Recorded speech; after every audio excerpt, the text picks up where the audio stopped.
لو بتشتغل على الإكسل أو حتى لسه بتتعلم يبقى لازم تعرف المعادلات الإحصائية دي لأنها هتفرق معاك جامد جدا في شغلك، لأن المعادلات دي هتقدر من خلالها تحلل بياناتك بكل سهولة، وكمان المعادلات دي هتخليك تعرف تجيب المتوسط، هتجيب الانحراف المعياري، أقل وأكبر قيمة. كل الحاجات دي هتقدر تعملها بالمعادلات اللي هنعرفها مع بعض النهارده في الفيديو. وبرضو المعادلات دي هتخليك تعرف عدد المبيعات عندك أو الدنيا في المبيعات ماشية إزاي، عدد العملاء اللي موجودين عندك. من الآخر هتنظم لك الدنيا في الشيت بتاعك وهتعرف تتعامل مع الشيت بكل سهولة. كل ده هنتعلمه النهارده في الفيديو. يلا بينا نشوف شرح المعادلات.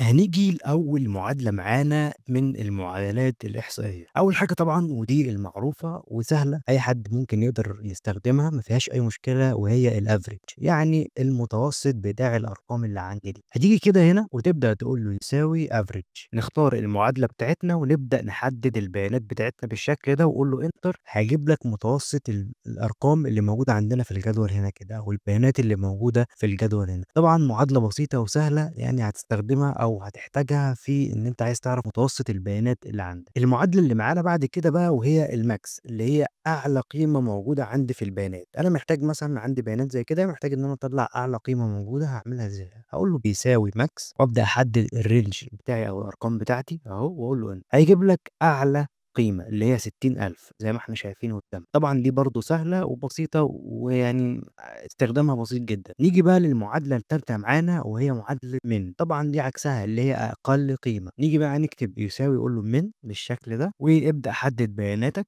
وقول له انتر. هيجيب لك اقل قيمه عندك في البيانات او في الجدول اللي احنا شايفينه ده، اللي هي 3500. لو جينا كده لاحظنا نلاقي ان هي دي اقل قيمه موجوده عندي في البيانات. نيجي بقى للمعادله اللي بعد كده وهي معادله ميديان. طبعا بتطلع المتوسط زيها زي الافريج، بس في اختلاف بينها كبير. يعني ازاي دي بتطلع المتوسط ودي بتطلع المتوسط، وايه الفرق بينهم؟ دلوقتي هنعرف الفرق مع بعض. لو جينا كده كتبنا يساوي ميديان زي ما احنا شايفين كده، كتبنا ميديان، بعد كده تعالى حدد البيانات بتاعتك وقول له انت. لو خدت بالك جاب لك 8400، ده متوسط الارقام اللي موجوده. طب ايه الفرق بينها وبين الافريج؟ معادله ميديان عندنا بتتجاهل الارقام اللي فيها مثلا حاجه غريبه او فيها مثلا فرق كبير جدا بينها وبين اي رقم تاني. يعني مثلا ال 60,000 هنا مع يعني تجاهلتها تماما، ما حسبتهاش اصلا. لما بتلاقي رقم كبير كده بتبدا تتجاهل الخليه دي وتحسب المتوسط، وتحسب المتوسط الارقام القريبه من بعض، يعني الارقام اللي قريبه من بعض زي ما احنا شايفين كده. يعني لو جينا هنا مثلا كتبنا ال 11,000 دي، كتبناها مثلا 70,000 بالشكل ده وضغطنا انتر، لو خدت بالك اللي اتغير فوق هنا الافريج او المتوسط اللي فوق، لكن دي ما اتغيرتش لان هي مش بتحسب او بتتجاهل الارقام الكبيره قوي دي. هو ده بقى ايه الفرق اللي بينها وبين افريج. افريج بتحسب المتوسط بتاع البيانات كلها او الارقام كلها، لكن ميديان زي ما قلنا بتحسب المتوسط بتاع الارقام القريبه من بعض. اي ارقام مثلا بتحس ان هو غريب او في مثلا فرق كبير جدا وبين الارقام التانية، بتبدا تتجاهل الخليه دي على طول. وأول حاجة محتاجين نفهمها وهي الرينج والكرايتيريا. طبعا دي المعادلة بتاعتنا اللي هي كاونت اف. أول حاجة محتاجين نفهمها اللي هي الرينج والكرايتيريا. الرينج طبعا اللي هو المكان اللي أنا هحدده علشان أعد البيانات بتاعتي، وليكن ده مثلا القسم ده اسمه رينج. أما الكرايتيريا ده الأساس اللي بناء هنعد عليه البيانات بتاعتنا. هنفهم طبعا كل الحاجات دي عملي دلوقتي. هنيجي كده عند ال HR اللي تحت دي كده، ومحتاج ان انا اطلع عدد الموظفين في قسم ال HR. اول حاجة نعملها ان احنا نيجي نكتب يساوي بالشكل ده وهنقول له count if زي ما احنا شايفين كده count if. هبدأ احدد الرينج بتاعي وهو القسم بالشكل ده. بعد كده هيطلب مني الكرايتيريا زي ما احنا شايفين الكرايتيريا بتاعتنا. هعمل فاصلة بالشكل ده يطلب مني ايه الكرايتيريا، وبعد كده اضغط على ال HR، وبعد كده هقول له انتر. زي ما احنا شايفين كده هو طلع معايا اتنين في قسم ال HR. زي ما احنا شايفين هنا في HR 300 و HR 700. طب محتاج بقى ان انا اطبق المعادلة دي على باقي الاقسام. هاجي كده اسحب من عند النقطة اللي تحت دي كده واسحب لتحت. لو لاحظنا حاجة في كده خطأ حصل معايا في المعادلة زي ما احنا شايفين قدامنا. طب ظهر معايا واحد واحد مع ان انا موجود معايا ايه محاسب منه مرتين، وعندي برضو المبرمج موجود مرتين. طب هحل المشكلة دي ازاي؟ او ايه هي اصلا المشكلة دي؟ لو جيت كده بقى ان انت حددت هنا كده وقفنا هنبص نلاحظ هنا كده ايه، ان المعادلة هنا مظبوطة. طب هي مش مظبوطة ليه تحت؟ لو جيت وقفت برضه هنا، وقفت عند المعادلة من فوق، هتلاحظ ان المعادلة اتحركت معاك، او الرينج اللي احنا حددناه اتحرك معاك. طب وده ليه؟ يعني حل المشكلة دي ايه؟ محتاج بقى ان انا اثبت المعادلة معايا علشان ما يتحركش معايا لما اجي ان انا اسحب المعادلة لتحت، ما يتحركش معايا بالطريقة دي. طب هنمسح بقى المعادلة بتاعتنا، نيجي نمسح كده كل البيانات دي ونكتب المعادلة معانا يساوي، ونقول له كاونت اف كده بالشكل ده كده كاونت اف. وبعد كده احدد الرينج بتاعي، وقبل ما اعمل اي حاجة هضغط على F4. لما ضغطت على F4 جاب لي علامة الدولار زي ما احنا شايفين قدامنا.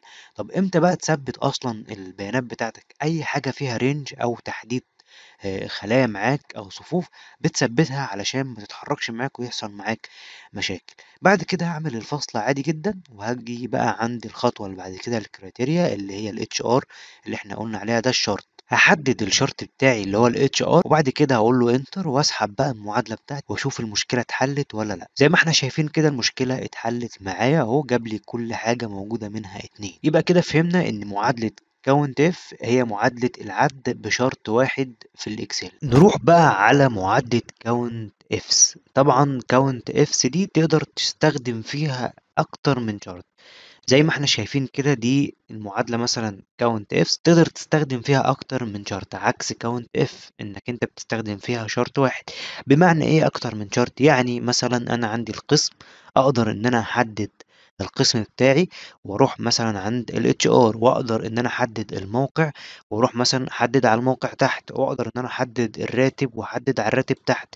كده تقدر تستخدم فيها اكتر من شرط. لو جينا بقى كده عند مثلا الاتش ار، لو جينا بقى إن إحنا نستخدم المعادلة بتاعتنا، لو جيت قُلت لك إن أنا محتاج مثلًا أعرف كام موظف في القسم بتاع الحسابات، بس أنا بابحث في الجيزة فقط، يعني أنا عايز المعادلة تظهر لي اللي في الجيزة فقط، هاعمل إيه؟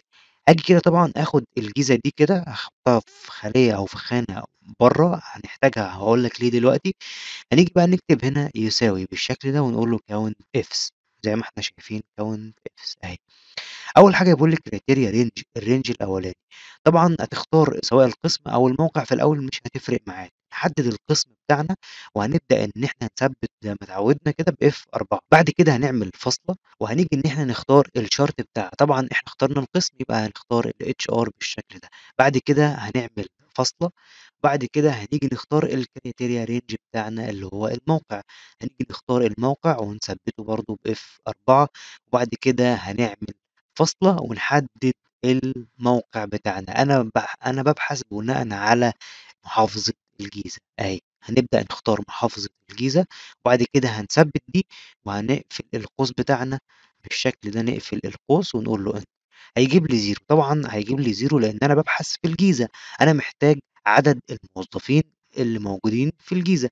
آجي أسحب بقى بالشكل ده، هييجي يقول لي محاسب، في 2 من المحاسبين موجودين في الجيزة. لو جينا كده بصينا عند الجيزة هنلاقي محاسب، والجيزة التانية هنلاقيها برضه محاسب. آخر حاجة محتاجين نعرفها في معادلة count ifs، وهي إن أنا محتاج مثلًا إن أنا أعرف عدد الموظفين اللي مرتباتهم أكبر من 3000.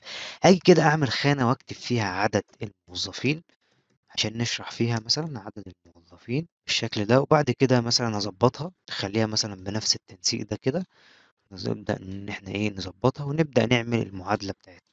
هاجي أكتب إيه بقى، أكتب يساوي، أقول له count، أقول له count ifs بالشكل ده، وأبدأ إن أنا أحدد رينج الراتب بتاعي، وبعد كده أعمل فاصلة وأعمل علامة تنصيص وأقول له أكبر من بالشكل ده، وأقفل علامة التنصيص بتاعتي وأقول له and اللي هي shift رقم 7.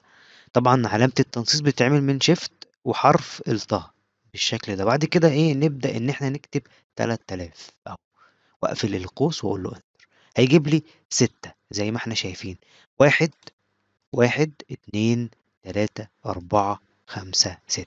طبعًا ال6 دول اللي مرتباتهم أكبر من 3000. نروح بقى لدالة count. اللي معروفة عن دالة count طبعًا إن هي مش بتعد نصوص، بتعد أرقام. طب إزاي؟ هنيجي نكتب كده يساوي أهو، ونقول له count بالشكل ده، نقول له count ونبدأ إن إحنا نحدد مثلًا الأسماء بتاعتنا أو النصوص ونقول له enter. بُص كده ظهر معايا 0 طبعًا علشان هي مش بتعِد الأسماء، بتعِد أرقام فقط. لو جينا بقى إن إحنا مسحنا كده وكتبنا يساوي count أهو، وحددنا مثلًا أي أرقام بالشكل ده وقُلنا enter هيبدأ يجيب لك 6.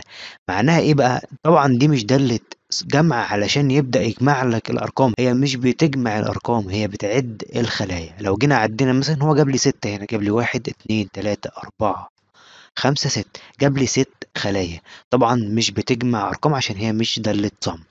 طيب إزاي إن أنا محتاج إن أنا أعِد النصوص طيب معايا أو الأقسام أو الخلايا اللي فيها نصوص؟ زي ما إحنا شايفين كده زي ما هي بالشكل ده نيجي نمسح كده كل ده كده ونقول له count A. لو ضغطت على count A وجيت إن أنت حددت القسم اللي فيه النصوص وقُلت له أوكي، هيبدأ يعد لك القسم اللي فيه النصوص زي ما إحنا شايفين. وبس كده نكون وصلنا لنهاية الفيديو. طبعًا لو عجبك الفيديو ما تنساش إن أنت تشترك معانا في القناة عشان تتابع كل جديد، تعمل لايك للفيديو وشيّر الفيديو علشان الكل يستفاد، والسلام عليكم.